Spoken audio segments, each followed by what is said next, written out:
Now this is an interesting Sunday. I always seem to say this in terms of what you speak about, because we've got on the one hand Mothering Sunday, but the gospel reading is about the prodigal son. So how do you fit those two together?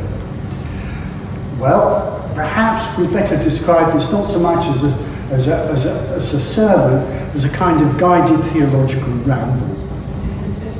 So put on your walking shoes, make sure you've got your thermos and your sandwiches, and we'll see where we get to. Now this Sunday, anciently, is actually called Laetare Sunday. And I had to look this up, by the way. It's not that I'm all-knowing. And it's actually taken from what used to be the reading for the day in the Latin version, the translation of the Bible, a passage from Isaiah, which starts off, Laetate Jerusalem, rejoice with Jerusalem. And it was also known as Mid-Lent Sunday, when you got essentially a day off from the fast during Lent, where you could actually rejoice but have something rather more to eat if you had it available, and relax a bit. And it also became the day associated with motherhood, partly from the reading, which is a very vivid and even earthy description of Jerusalem as being like a mother breastfeeding her children, and because it became the custom that it was the day that you went back to worship in the church in which you were baptized, your mother church. And as time went on, it morphed and dwindled, and then early in the 20th century it was revived in the form of Mothering Sunday, which Mary quite rightly said, not Mother's Day, which is an entirely commercial thing, but Mothering Sunday, where we honour the mother that is the church, our own mothers, Mary the mother of Jesus, and Mother Nature. Now, this is part of my childhood. We always had a Mothering Sunday service. There are flowers at the back for all mothers and daughters of mothers, as well as they all are, of course. But when you think about the church as mother, you immediately find, if you know any of the history, with some difficulties, because the truth is that the church, the institutional church, has not always been a good mother. We can see that the New Testament church operated as mothering communities, people who supported each other in their shared faith, who behaved almost like, sometimes rather quarrelsome, families, just as St.Peters now is very much a family. The sense of welcome and belonging is palpable and very strong indeed. But this began to change with the conversion of the Roman Empire. The church became more institutionalized, and it also became politicized, unhappily. It became respectable, and with that became less nurturing, and in some cases, later on particularly, behaved not like a nurturing mother, but rather a cruel and abusive one. If you want an example, look up Albi in southern France on Google, and you will find out about the Cathedral of Albi, which is fortified, and the bishop who had it built, who behaved so badly to the people whose shepherd he was supposed to be, that they pleaded with the king to get rid of him, and he was promoted sideways, where if he didn't do any more harm, at least he did harm of a different kind. The institutional church has sometimes unhappily been a rather abusive mother. But there's also the example of the desert fathers and mothers, who, as the church became politicized and became respectable, sought to recover the simplicity of the early church by forming communities out in the desert of Thebes, in Egypt, and in the deserts of Syria. These were communities in a proper sense, not the rather loose sense in which community is often used now, usually by people who are trying to sell you something. But these were people who shared a life with all the human relationships that involved, who were centered on their Christian faith, living together a very austere, simple, celibate life, supporting themselves by handwork, like making baskets, and had an enormous influence on the church, both in later and less severe forms of monasticism, and in the sheer example of simple Christian living, and the sheer compassion that they had for one another. This historically came to an end, but the idea spread. In fact, it travelled all the way across the Christian world to the furthest western reaches, like us. And that kind of austere monastic tradition took root among the Christians of the Celtic lands, Cornwall, Wales, in Brittany, in northern mainland Britain, in Ireland particularly, and was then brought back by Irish missionaries into the pagan kingdoms of the north. And it continued when the Picts up in the northeast and the Britons and Angles of what was becoming Northumbria were converted to Christianity. And the monasteries, like the one on Lindisfarne, at Old Melrose, and elsewhere, Hexham, and far away at Whithorn in Galloway, became the centres of Christian communities encompassing not just monks and priests, but all ordinary people, all centred on this way of life. And it's been described as a very effective, a loose but very effective way of linking Christian people together in times which were very uncertain, very turbulent, and sometimes downright violent.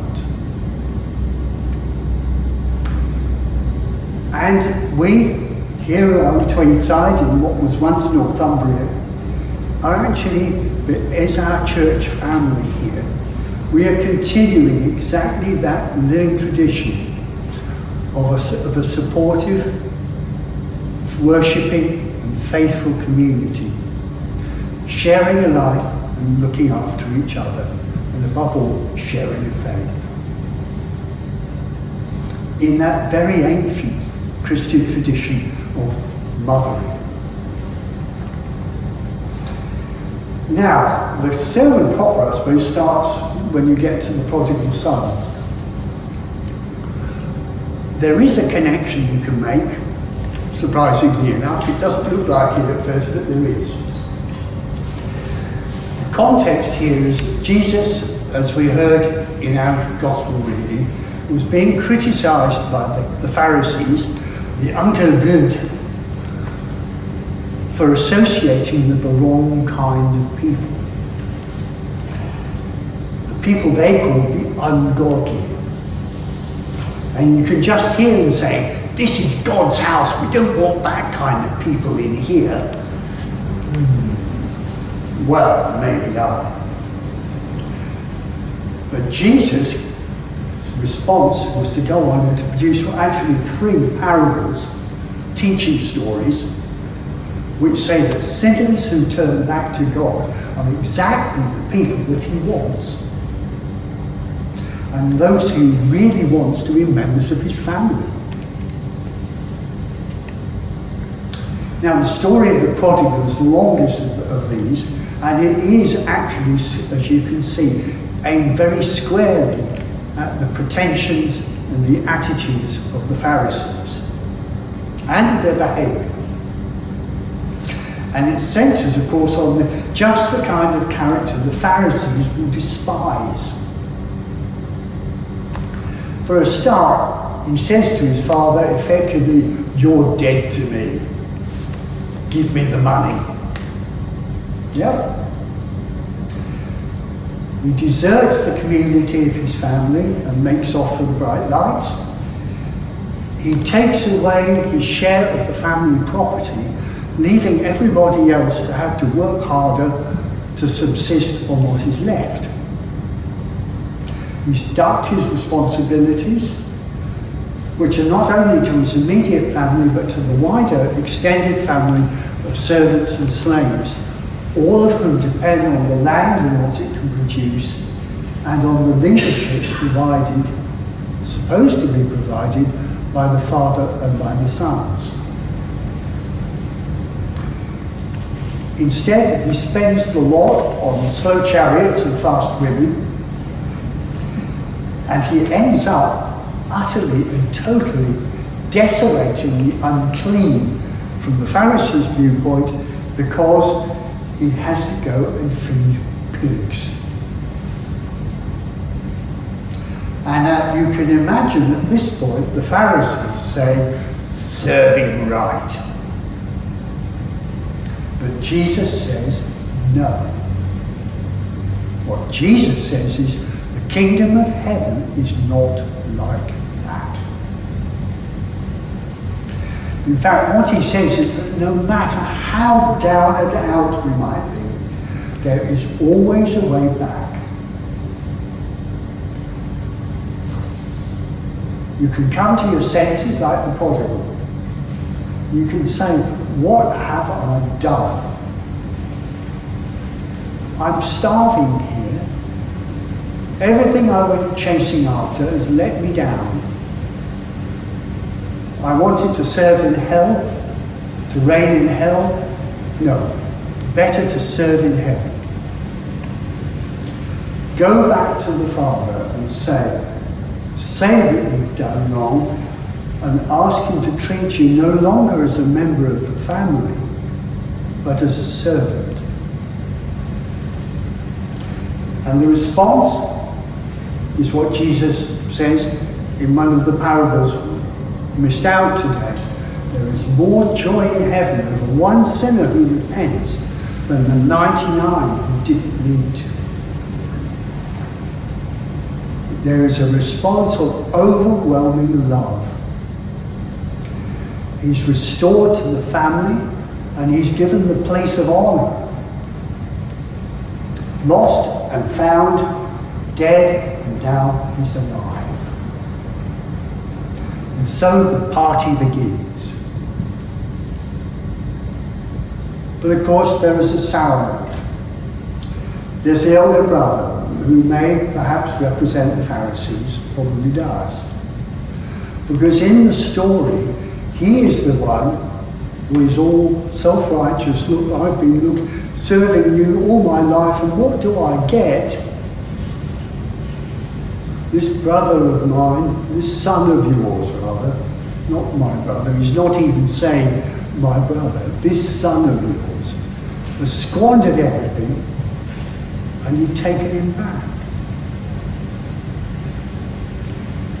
He, and by implications the Pharisees, not only can't but won't forgive, and they won't go in and join the party.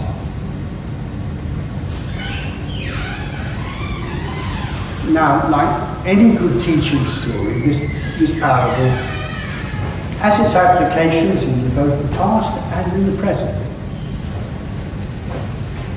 I spoke of the conversion of Northumbria, which was the British overlaid with Anglian Saxon kingdom, which actually encompassed the whole of what is now the north of England and southern Scotland. in that kingdom, when it was taken over by the Anglian rulers from Bamberg, were already British Welsh-speaking Christians, and they had to accept the conversion of pagan overlords who had actually taken them over. And they had to accept it. Which is better than they did in Wales, by the way, where they played the elder brother. And there were also people, because there were two conversions in Northumbria, one which succeeded for a while and then lapsed, and then a second one under St. Aidan and King St. Oswald, which stuck. So there were also people who had been converted and had lapsed into being pagans again, but had come back. And so the Christian communities of Northumbria accepted both the foreign pagan incomers who had become Christians and the foes who had been Christians, had gone back to being pagans, but yet had been reconverted and come back. But they managed somehow to accept all of these. Perhaps they were taking St. Paul's words and saying, we no longer judge people by human standards. Hard work, very hard work. Hard work, but also joy. Joy in becoming one people, one community of faith. And that, just rounding it off for us also, in times which are also difficult and turbulent, if not yet as violent as they were in that time, where so many people have turned utterly away from Christian faith and where many young people particularly simply know nothing about it and are behaving, some of them, not all, but some like the prodigal. Our work, of course, is to accept and welcome everyone who comes here seeking God. To welcome everyone who comes seeking the Christian faith and nurture them in it. Amen.